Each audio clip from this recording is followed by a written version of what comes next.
Welcome to remix king channel. మీకు ఎంతమంది సంతానమో మీ అరచేతిలోని రేఖలు చెబుతాయట. దానినే హస్త సాముద్రిక శాస్త్రం అని అంటారు. ఈ శాస్త్రం ద్వారా మీకు ఎంతమంది సంతానమో తెలుసుకోవచ్చట.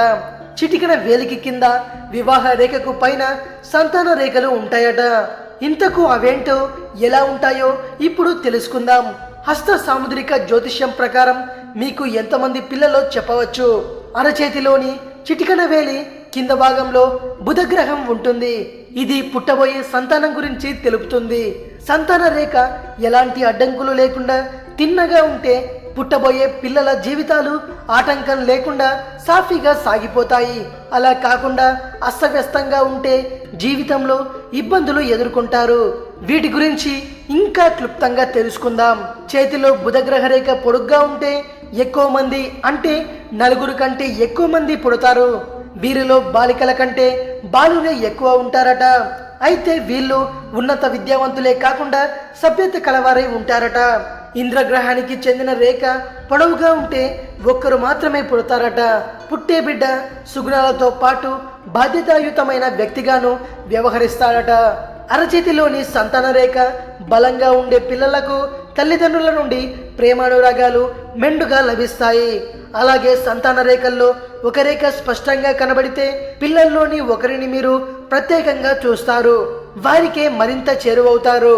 భార్యాభర్తల్లో ఎవరికో ఒకరికి అరచేతిలో సంతాన రేఖ లేకపోయినా పిల్లలు ఉండరని అనుకోకూడదు. భార్య లేదా భర్త అరచేతిలో సంతాన రేఖ ఉంటే ఆడపిల్లలు పుడతారు.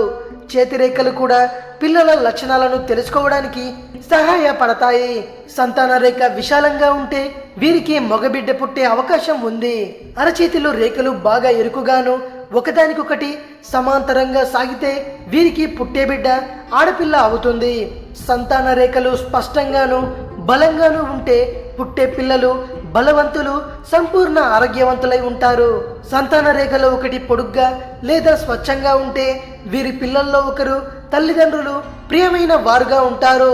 భర్త చేతిలో సంతాన రేఖలు స్పష్టంగా కనపడితే ఇలాంటి వాళ్ళు గొప్ప తండ్రిగాను పిల్లలను అమితంగా ఇష్టపడే వ్యక్తిగాను ఉంటారు. అరచేతిలోని సంతాన రేఖలు వంకరగాను అడ్డంకులు ఉంటే పుట్టే సంతానం బలహీనంగా ఉంటారు. ఇది విషయం. మరిన్ని ఇంట్రెస్టింగ్ వీడియోస్ కోసం రీమిక్స్ కింగ్ ఛానల్ని సబ్స్క్రైబ్ చేయండి. మరో వీడియోతో మీ ముందుకు వస్తాను. అంతవరకు సెలవు.